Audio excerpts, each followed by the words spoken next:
नमस्कार दोस्तों, आज हम बात करेंगे मंगल दोष की। मंगल दोष जिसको मांगलिक भी कहते हैं।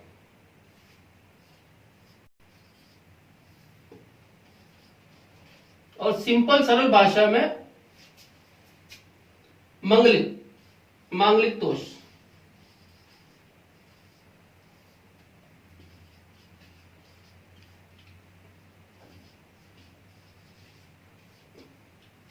ज्यादातर इसको सिर्फ विवाह शादी के गुण मिलान के अंदर इसको देखा जाता है। आज हम देखेंगे कि इस दोष का हमारे जीवन पे क्या प्रभाव पड़ता है और क्या हमें उसका सरल उपाय करना चाहिए। मंगल दोष जो लगता है वो लगता है पहले भाव में मंगल हो, चौथे भाव में मंगल हो, सातवें भाव में मंगल हो,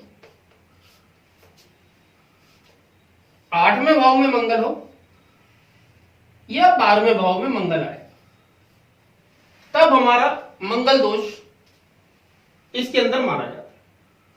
विवाह के अंदर मिलाने पे वर पक्ष और कन्या पक्ष के अंदर इसको मिलाया जाता है और सबसे ज्यादा ये प्रचलन में रहता है। और उसका एक सिंपल सा उपाय भी हमारे यहां बताया गया, कुंभ विवाह। और इसकी कैंसिलेशन भी होती है, इसका परिहार भी होता है। आज हम उसकी चर्चा नहीं करेंगे, ना हमारे को विवाह के बारे में देखना। कैंसिल होने के बाद भी इसके अंदर दो योग और देखे जाते हैं, विष योग और वैधव्य योग या विदुर योग जिसको कहते हैं। तो आज हमारा विषय ये नहीं है, आज हमारा विषय सिर्फ ये है कि मंगल दोष हमारे जीवन पे क्या प्रभाव दे रहा है। आमतौर पे माना जाता है कि ये 28 वर्ष तक जो है ज्यादा रिजल्ट देता है। हम इसके विषय में भी आज बात नहीं करके सिर्फ ये देखेंगे कि इन भावों में मंगल होने पे इतना दोष क्यों माना जाता है। जब हम इसी पे ही चर्चा करेंगे। मंगल होता है हमारा शास्त्रों के अंदर सेनापति। सेनापति मतलब डिसिप्लिन, भूमि का कारक, और साथ में इसके अंदर एक ऊर्जा बहुत होती है। तो मंगल जब हमारा लगन में आता है तो इसके अंदर एक तीन दृष्टियां भी हमारे को मिलती हैं। सभी ग्रहों की सातवीं दृष्टि तो होती ही होती है। मंगल को चौथी, सातवीं और आठवीं, मतलब चौथी और आठवीं दृष्टि का एक विशेष योग मिलता है। इसके अंदर सिर्फ मंगल को ये मिलता है, बृहस्पति को मिलता है और शनि को मिलता है। इसकी विशेष दृष्टि होती है इसकी। मंगल मेष और वृश्चिक का स्वामी होता है। जब मेष या वृश्चिक राशि में स्वराशि का हो तो इसका दोष थोड़ा सा कम होता है। इसी के साथ ही शुभ प्रभाव में हो, बलि बृहस्पति से अगर ये दृष्ट हो तब भी इसका प्रभाव इतना ज्यादा अशुभ नहीं होता। मगर हमने जो देखना है सिर्फ इन भावों को देखना है कि इन भाव के अंदर पहले में, चौथे में, सातवें में और आठवें में और 12वें में हमारे को क्या दे रहा है।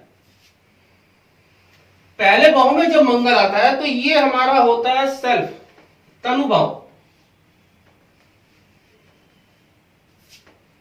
यश, मान, प्रतिष्ठा, जीवन के सारे सुख दुख सब हमारे लगन के अंदर छुपे होते हैं।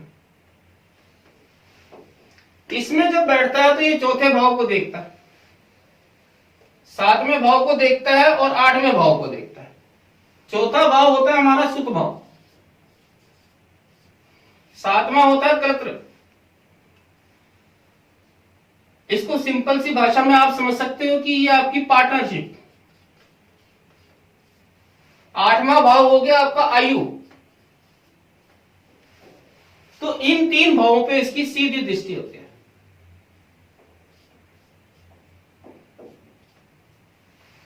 मंगल जब चौथे हाउस में देखेगा तो सुख की कमी करेगा, पार्टनरशिप में परेशानी करेगा। यही हमारा पति पत्नी का भी भाव होता है। 8वें में देगा तो रोग, आयु की कमी। इसलिए लगन में जब मंगल आता है शुभ प्रभाव में ना हो तो इसको थोड़ा सा अच्छा नहीं माना जाता। इसी तरह से जब चौथे भाव में मंगल आता है,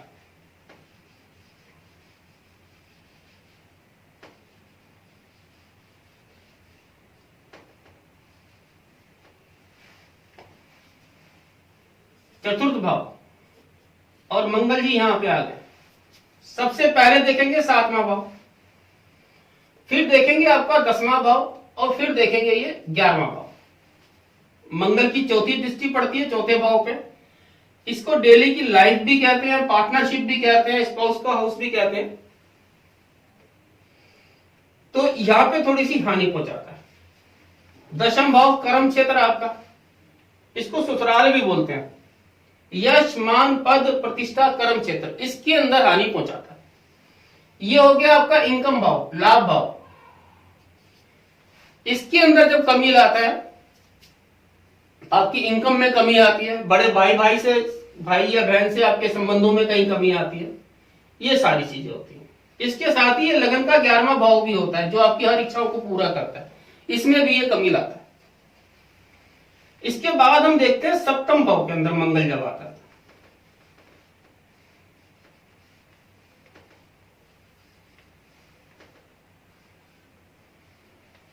7वें भाव में जब मंगल आएगा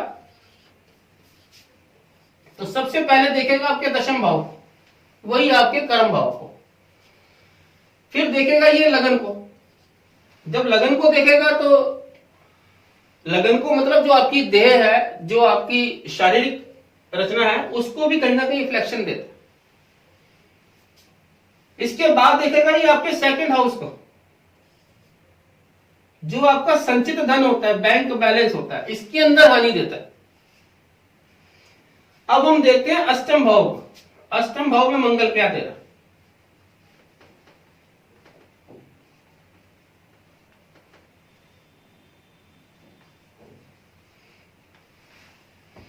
अष्टम भाव में जो मंगल आता है तो ये देखता है सबसे पहले आपके 11वें भाव को,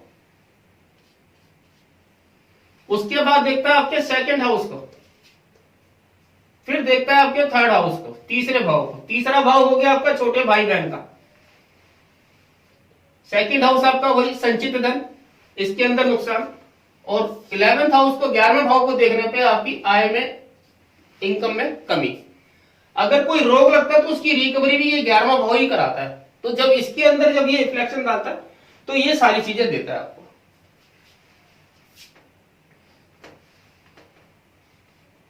तो सिर्फ ये नहीं कि विवाह के अंदर ही देखना है, इसको वैसे भी नॉर्मल हमारे को देखना है। इसी तरीके से जब ये 12वें भाव में आता है,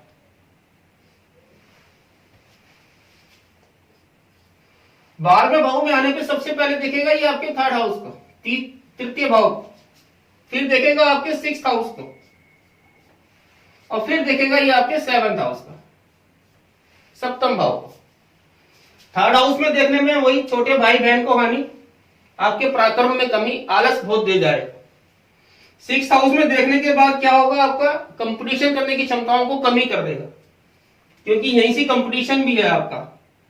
रोग, ऋण, शत्रु सब ये आपके 6ठे भाव से देखे जाते हैं। 7वें भाव में आने के बाद वही पहले वाले सिद्धांत, आपकी डेली की लाइफ में कहीं ना कहीं खलबली, परेशानियां, पार्टनरशिप में कहीं ना कहीं हानि। तो दोस्तों ये हमने देखा कि इन भाव में आने के बाद ये मंगल हमारे को क्या क्या दे रहा है।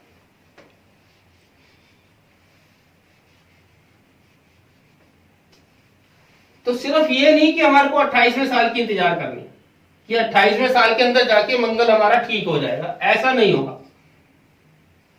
तो जब भी मंगल आपका लगन में हो, 4th हाउस में हो, 7वें भाव में हो, 8वें भाव में मंगल हो और 12वें भाव में मंगल हो, और आपका मंगल कमजोर हो, रिफ्लेक्शन में हो, पाप मध्य हो, दुष्ट ग्रहों, पाप ग्रहों के दृष्टि संबंध बना रहा हो, तो आपको इस पे थोड़ा सा ध्यान देना है कि आपको गुस्सा, चिड़चिड़ापन, ये चीजें तो नहीं आ रही है।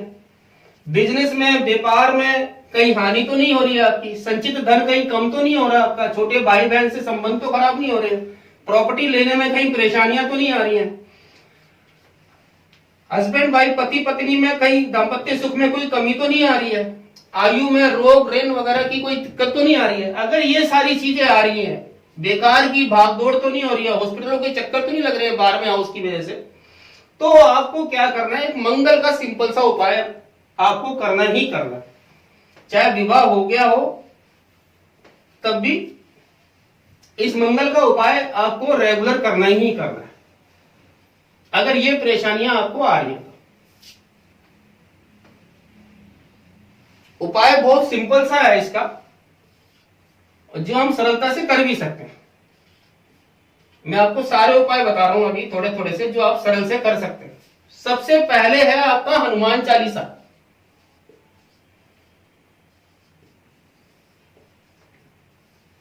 इसको आप डेली पढ़ सकते हैं, 7 बार पढ़ते हैं तो बहुत ही अच्छा रहता है। दूसरे नंबर पे है आपका सरल उपाय में सुंदरकांड।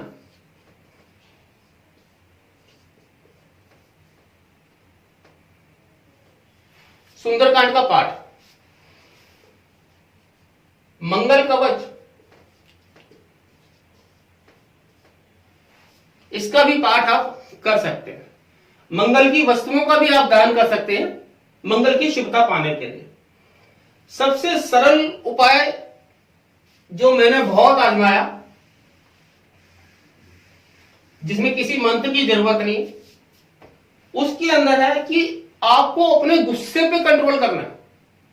जितना आप अपने गुस्से पे कंट्रोल कर लोगे, मंगल दोष का प्रभाव उतना ही कम हो जाएगा। छोटे भाई बहन से आप जितना प्रेम रखोगे उतना ही आपका मंगल दोष का प्रभाव कम हो जाएगा। अपनी माता की जितनी आप सेवा करते हैं उतना ही आपका प्रभाव कम हो जाएगा। पति या पत्नी से जितना आप संबंध अच्छा रखते हैं, मधुर रखते हैं, उतना ही इसका प्रभाव कम हो जाएगा। किसी भी साधना में, क्योंकि ये समाधि का भी है, साधना का भी स्थान है, किसी भी योग का प्राणायाम का आप अपना डेली रूटीन में रखते हैं तो भी इसका प्रभाव कम मानेंगे। इसी तरीके से अगर किसी भी हॉस्पिटल वगैरह में अगर आप सेवा करते रहते हैं, रक्तदान अगर आप करते हैं, तो इस मंगल का भी प्रभाव कम हो जाएगा। तो दोस्तों, आज हमने देखा मंगल दोष का एक सरल तरीका कि इसका निवारण कैसे हो सकता है। आशा करता हूं कि ये वीडियो आपको अच्छा लगा होगा। अगर पसंद आए तो इस वीडियो को लाइक जरूर कीजिएगा। ऐसे ही सरल उपाय हम देने की आपको निरंतर कोशिश करते रहेंगे अन्य दोषों के ऊपर भी। तब तक के लिए जय माता।